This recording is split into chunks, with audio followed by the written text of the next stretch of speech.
How's your flight, darling? Really good, Mama. I never knew she's a multi-billionaire. And why does that child look like me? CEO met his ex at the airport holding a baby, unaware that the child was his. Esteemed viewers, welcome to Luxurious True Life Stories. Please like and subscribe for more captivating luxury true stories. Let's get into the story. Cynthia Benson stood outside the glass gates of her father's mansion with a single suitcase and a calm face that hid a lifetime of expectations. Behind her stretched acres of polished gardens, marble fountains, and a life planned before she was even born. Victor Benson had already decided her future, business alliances, wealthy suitors, and a corporate position waiting for her signature. But Cynthia wanted something money could not purchase: sincerity. Her father's voice echoed from the entrance hall, firm and protective, reminding her the world treated rich women like prizes, not people. That was exactly why she was leaving. She had watched too many smiling men stare at her surname instead of her eyes. Every relationship she ever attempted turned into negotiation disguised as affection. So she removed the name Benson from daily life and kept only Cynthia. No drivers, no cards linked to the family accounts, no security teams, just a modest apartment she secretly rented weeks earlier. By sunset she was wearing a cafe apron instead of designer clothing, tying her hair back while memorizing drink orders. Customers ignored her, brushed past her, complained about sugar levels and waiting time. For the first time in her life, no one was impressed. She walked home tired, feet aching, but strangely satisfied. If someone ever loved her now, it would be for who she truly was, not the empire she came from. Across the city, Kingsley Jeremy ended a call that had lasted nearly 3 hours, his voice steady until the screen finally went dark. The boardroom emptied slowly, but the pressure remained. He had just secured a major expansion contract, the kind that could double his company's value or destroy it overnight. Success had followed him for years, yet peace never did. Responsibility sat heavier than victory. His life had not begun with polished floors and private offices. After his father's death, Kingsley became the provider while still in university. He studied finance during the day and handled small trading deals at night, refusing to let his mother Margaret see how close they came to losing their home. She now lived comfortably because of him, but she never forgot the hardship, and she constantly reminded him that stability mattered more than emotions. His younger brother Pascal was the opposite, charming, impulsive, and allergic to discipline. Kingsley paid his debts more times than he could count, hoping maturity would eventually arrive. That evening, exhausted from work and family responsibility, Kingsley skipped his usual executive dinner and walked into a small cafe simply because it was quiet. He wanted 5 minutes without expectations. He had no idea the decision would alter every part of his future. The cafe was nearly empty when Kingsley stepped inside, carrying nothing but his briefcase and the weight of unfinished decisions. Cynthia moved quickly behind the counter, trying to remember the long list of orders printed on the wall. She had been working there only a few days, and every customer still made her slightly nervous. When he approached, she noticed his tired eyes first, not his clothes, not his watch, just the exhaustion.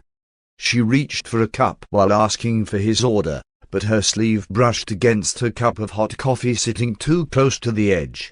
The liquid spilled straight onto his briefcase before either of them reacted. The sound of her apology came instantly, rushed and genuine. Kingsley opened the case, expecting ruined documents, yet instead of anger he saw her panic, the kind that had no calculation behind it. They spent the next several minutes drying papers together at a nearby table. The contract pages survived, slightly wrinkled but readable. Kingsley surprised himself by laughing quietly, saying it was the least aggressive meeting he'd had all week. Cynthia offered him a free drink, and he stayed longer than intended, talking about ordinary things neither usually had time for. When he finally left, the silence of his car felt heavier than before, as if he had accidentally stepped into a calmer world he didn't know he needed. 2 evenings later, a sudden storm swept across the city just as most offices were closing. Kingsley left work later than usual, carrying a stack of reports he planned to review at home.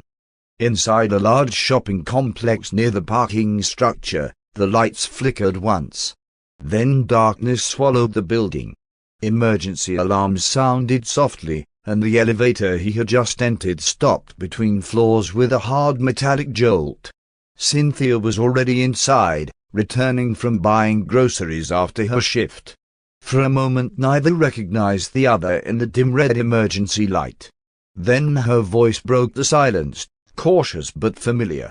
Kingsley exhaled, almost relieved to hear someone he knew, even slightly. With no signal and no clear idea how long the outage would last, they leaned against opposite walls and began talking simply to fill the waiting time. Minutes stretched into nearly an hour. Without distractions, they spoke honestly about expectations, pressure, and how strange adulthood felt compared to childhood plans. Kingsley admitted he rarely rested because too many people depended on him. Cynthia confessed she feared being valued for the wrong reasons.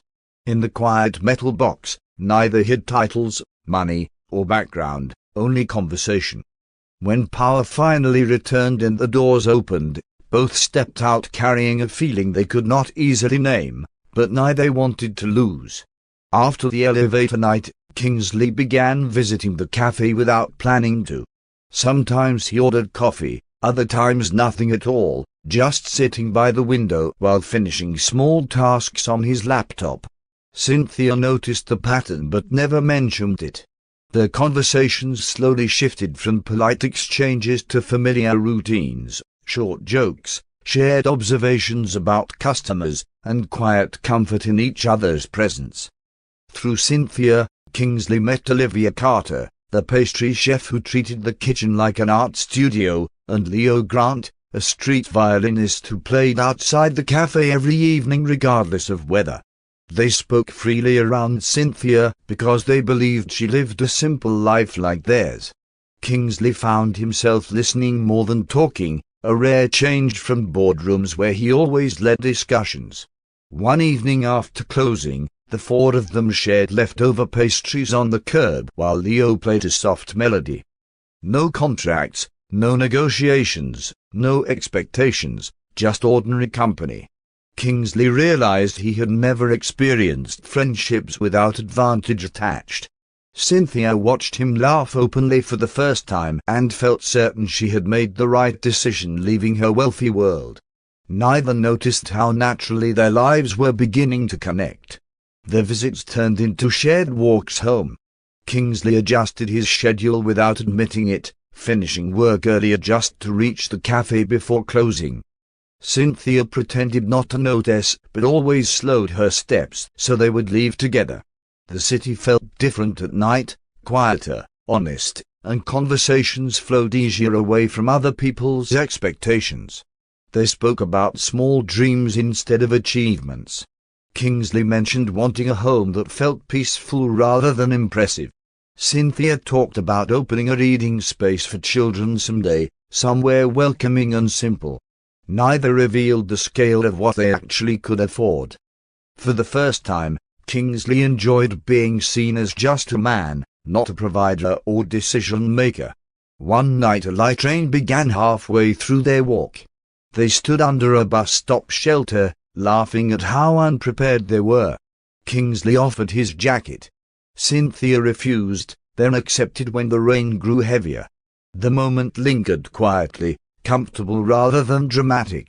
By the time the rain slowed, something unspoken had settled between them, not sudden passion, but steady affection neither felt the need to question. Kingsley mentioned Cynthia during a family dinner without thinking much of it. His mother Margaret listened carefully, asking practical questions, her work, her family, her stability. The answers sounded ordinary, and that worried her more than wealth ever would. She had endured years of hardship and believed security came only from calculated choices. To her, love was safest when supported by visible structure. Pascal, however, reacted differently. He teased Kingsley for sounding calmer lately, noting the change in his tone whenever Cynthia's name appeared. Unlike their mother, Pascal liked unpredictability and encouraged him to follow what felt genuine for once. The conversation ended without resolution, but Margaret's quiet disapproval lingered in Kingsley's mind longer than he admitted. Elsewhere, Victor Benson had already discovered everything. He watched discreetly from distance, background checks, daily patterns, and Kingsley's history of responsibility. Instead of interfering, he chose patience. If Kingsley valued Cynthia without knowing her status, then the feeling was real. Cynthia remained unaware her father observed every step, and Kingsley remained unaware his ordinary relationship was being measured by a billionaire who wanted proof of sincerity rather than promises. A week later, Kingsley asked Cynthia to meet him somewhere different from their usual places. It was not a restaurant or a scenic location, just a quiet public library shortly before closing hours. The reading tables were nearly empty, and the soft turning of pages created a calm he preferred over grand gestures. Cynthia arrived curious, noticing his unusual nervousness. He spoke simply. No rehearsed speech, no dramatic declarations. He told her life felt less heavy since meeting her, that conversations with her were the only ones not connected to expectations. Then he placed a small ring box on the table, almost carefully, as if afraid the moment might break if rushed. He admitted he could not promise perfection, only effort and honesty.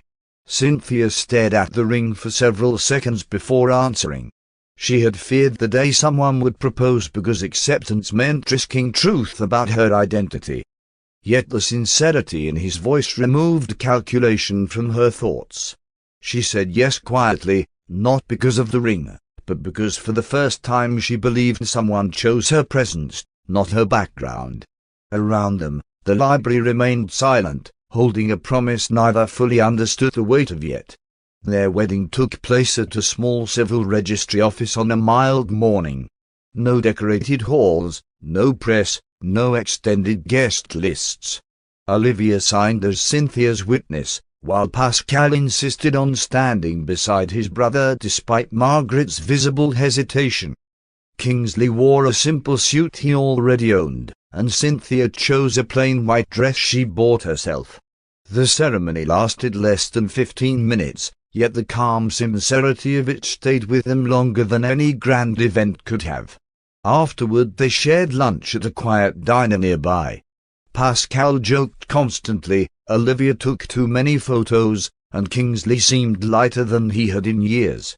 Margaret remained polite but distant, studying Cynthia with protective caution rather than warmth. Cynthia noticed but accepted it patiently, believing time and consistency would soften her mother-in-law's doubts. That evening they moved into a modest apartment Kingsley selected intentionally, comfortable but not extravagant. They unpacked together, arguing playfully about where furniture should go, laughing when they realized neither owned many household items. As night settled, the space felt unfinished yet peaceful. For both of them, happiness arrived not through luxury, but through the quiet understanding that they had chosen each other without influence. Married life settled into routines faster than either expected. Mornings began with hurried breakfasts that rarely looked like the recipes Cynthia attempted to follow. Kingsley pretended to enjoy every experiment anyway, even the ones that clearly failed. Evenings were calmer, shared meals, short walks, and small conversations about ordinary events rather than business strategies or social expectations. Weekends became their favorite time. They visited street markets, browsed second-hand bookstores, and sometimes listened to Leo play music while Olivia closed the cafe. Kingsley discovered he liked simple schedules more than corporate dinners. Cynthia kept her identity hidden carefully, managing small personal accounts instead of touching her family wealth, determined their life would remain genuine. At night they spoke about future plans, especially children. They imagined teaching them patience, kindness, and independence, the values both felt shaped their lives differently. Nothing felt urgent yet, only hopeful. Those months became the quiet center of their relationship, the period they would both remember later as the time when happiness existed without complication. Work gradually demanded more of Kingsley's time. The expansion contract he signed months earlier began entering its critical phase, bringing constant meetings and late decisions that could not be postponed. He left earlier in the mornings and returned long after dinner most nights, often carrying files he continued reviewing even while speaking to Cynthia. At first she adjusted easily, leaving meals covered on the table and reminding herself responsibility was part of who he was. But conversations shortened into updates rather than shared thoughts. When she asked about his day, his answers became brief summaries. He was not unkind, only distracted, his mind occupied by numbers and risks he rarely explained in detail. Weeks passed and silence slowly replaced routine laughter. Kingsley noticed the change, but believed it temporary, something that would resolve once the project stabilized. Cynthia, meanwhile, told herself patience mattered more than attention. Neither realized distance rarely appears suddenly. It grows quietly between good intentions, unnoticed until closeness feels unfamiliar. They began trying for a child with quiet excitement, turning calendars into hopeful plans. At first it felt natural, something that would happen in time. Months passed gently, then carefully, then anxiously. Each unsuccessful result created silence neither wanted to acknowledge. Kingsley reassured her often, but worry slowly replaced confidence in the apartment. Margaret's visits became sharper. She asked questions disguised as concern, suggesting medical checks and traditional remedies in the same breath. Eventually her patience faded into blame, spoken softly but clearly enough to wound. Cynthia endured it politely, refusing to argue out of respect, yet the words lingered after each visit long into the night. Kingsley tried to balance loyalty and fairness, but pressure pulled him thin. He told himself his mother feared for their future, not wishing to hurt Cynthia. Still, tension settled over the home, not loud arguments, but careful conversations where both measured every word. What once felt effortless now required reassurance neither fully knew how to give any more. The company gained a new investor representative, Sharon Jonathan. She arrived confident, observant, and unusually attentive to details others ignored. During meetings she spoke little at first, choosing instead to watch how people reacted under pressure. Kingsley noticed her professionalism. She noticed his constant responsibility. She began requesting private briefings to understand financial projections more clearly. Their conversations stayed formal, focused on numbers and strategy, yet she subtly shifted topics toward personal workload and leadership stress. She praised his discipline, something he rarely heard outside performance reviews. Gradually, he relaxed in discussions with her more than with his own executives. Outside the office, Cynthia felt the growing gap without knowing its source. Kingsley returned home later, explaining investor negotiations demanded extra hours. The explanation was true, but incomplete. Sharon never crossed obvious boundaries, she only positioned herself as the person who understood the pressure he carried daily, and understanding can feel dangerously similar to comfort when someone is already tired. Late meetings became routine, and Sharon remained the last person in the conference room almost every night. She never behaved inappropriately. Instead she listened, something Kingsley had been missing without realizing it. She encouraged him to speak about company burdens he avoided bringing home, agreeing with his frustrations and validating decisions others questioned. The relief of being understood slowly replaced his caution. At home, Cynthia noticed conversations turning mechanical. Kingsley answered kindly but without depth, often checking messages between sentences. She asked if work was overwhelming.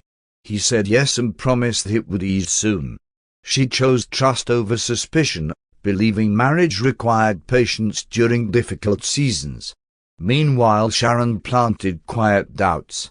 She suggested constant stress affected family stability, asking whether Cynthia truly supported the responsibility he carried. The questions sounded harmless yet lingered in his thoughts long after meetings ended. Nothing inappropriate had happened, but emotional distance had already formed, and distance, once created, rarely stays empty for long. The tension finally surfaced during a quiet evening that began without conflict. Cynthia had prepared dinner earlier than usual, hoping they could talk properly after weeks of rushed conversations. Kingsley arrived late again, visibly tired, and barely touched the food before opening his laptop. She asked gently if they could spend one night without work. The request sounded simple, yet it met a mind already strained by pressure and suggestion. Words that should have been careful became defensive. He mentioned responsibility, expectations, and the future he feared might never feel stable. Then subject they had both avoided emerged: children. Influenced by his mother's repeated remarks and Sharon's subtle comments, he spoke harshly about uncertainty and the possibility that their marriage lacked what he needed for long-term peace. Cynthia remained still, hurt but composed. When he suggested separation, she did not argue or plead. She packed quietly the next morning and left the apartment as calmly as she had once entered it. Neither knew she was already pregnant. The door closed without anger, only a heavy finality neither fully understood yet. Cynthia moved into a quiet furnished apartment arranged through a private contact her father trusted. She avoided familiar places, keeping distance while adjusting to sudden silence.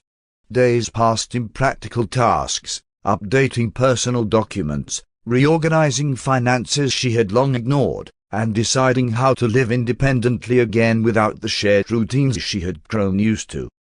During a routine medical visit meant only to restore her health after weeks of stress, she received unexpected news. The doctor spoke calmly, but the meaning settled slowly: she was pregnant. For several minutes she said nothing, absorbing the reality alone in the consultation room. The life she and Kingsley once hoped for now existed, yet the marriage did not. She chose not to contact him. Instead, she informed her father and quietly resumed her true identity within the family company, not publicly but through controlled management decisions. The child would grow in stability, not conflict. For the first time since leaving home months earlier, Cynthia accepted both sides of her life, the woman seeking sincerity and the heiress capable of providing security, and began preparing for motherhood privately. For a while after the separation, Kingsley believed he had made a practical decision. Work filled every hour, and Sharon remained constantly present, helping him manage investor expectations and complicated authorizations. She requested temporary access permissions to handle urgent transfers while he focused on negotiations. Trust, once given repeatedly, stopped feeling risky. The discovery came quietly. An internal audit flagged unusual transactions routed through accounts bearing his approval credentials. At first he assumed accounting error, but the amounts multiplied, stretching beyond explanation. By the time investigators traced the authorizations, Sharon had already resigned that morning citing personal travel, and disappeared. Legal notices followed quickly. Investors demanded repayment, contracts collapsed, and the board removed him to protect the company. Within weeks his reputation dissolved into headlines he avoided reading. The apartment, the car, and nearly every asset went toward settling debt. For the first time since youth, Kingsley faced life without status, realizing too late that the voice he trusted had carefully guided his fall. Months later, Kingsley wore a uniform instead of a suit. The airport job required no reputation, only punctuality and endurance, guiding passengers, scanning tickets, lifting luggage when needed. At first every instruction felt unfamiliar, but routine eventually replaced embarrassment. Most travelers never noticed him long enough to judge, which strangely brought relief. He rented a small room near the transit line and avoided former contacts. Margaret visited occasionally, her disappointment softened into quiet concern now that consequences were real. Pascal, unusually serious, found temporary work and helped repay remaining debts. Life had narrowed to survival, yet the simplicity forced reflection he once ignored. One afternoon a private jet requested ground assistance. Procedures were the same regardless of passenger status, so he approached without interest. The cabin door opened, and a familiar voice thanked the crew softly. He looked up, and recognition struck before thought. Cynthia stepped onto the runway holding a small child, composed and distant, as if the years between them had created an unbridgeable space in a single moment. Kingsley froze beside the service vehicle, the noise of the runway fading into a dull background hum. Cynthia walked forward calmly, speaking to an assistant about luggage arrangements while holding the child close against her shoulder. Her appearance carried quiet confidence, not extravagant, simply assured. He struggled to reconcile the woman before him with the one who once cooked late dinners in a small apartment. When she finally noticed him, her steps paused only briefly before continuing. There was no visible shock in her expression, only recognition carefully contained. Kingsley forced himself to approach, professionalism failing under emotion. His voice came out lower than intended as he asked the question forming before he could stop it, whose child she was carrying. Cynthia met his eyes steadily. She did not raise her voice or hesitate.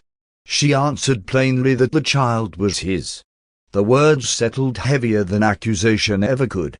Around them workers continued routine tasks, unaware that a life had shifted in a single sentence. Kingsley stood unable to respond, realizing the future he once dismissed had existed all along without him. For a long moment he said nothing. The child stirred slightly in Cynthia's arms, small fingers gripping the edge of her coat. Kingsley's composure broke into quiet regret as he asked why she never told him. Cynthia answered calmly that she learned about the pregnancy after the divorce, and by then his decision had already been clear. She chose stability instead of reopening a door he had firmly closed. He apologized, not hurriedly, but carefully, acknowledging every mistake without excuses. He spoke about pride, pressure, and how easily he trusted the wrong voice while ignoring the one that mattered. Cynthia listened without interrupting. When he finally asked if they could try again, she shook her head gently. Forgiveness and restoration were different things. She allowed him to hold the child briefly, explaining he could be part of the child's life if he chose responsibility rather than promises. Then her assistant called her toward the waiting car. Kingsley watched her leave, understanding some losses cannot be reversed. Yet as he returned to his duties, he felt a different resolve, not to recover the past, but to build a future honestly, starting from exactly where he stood. As this story comes to an end, remember that behind every luxury lies a truth few ever see. If this story moved you, support the channel by liking, sharing, and subscribing. Until the next unforgettable true story, stay inspired and stay curious.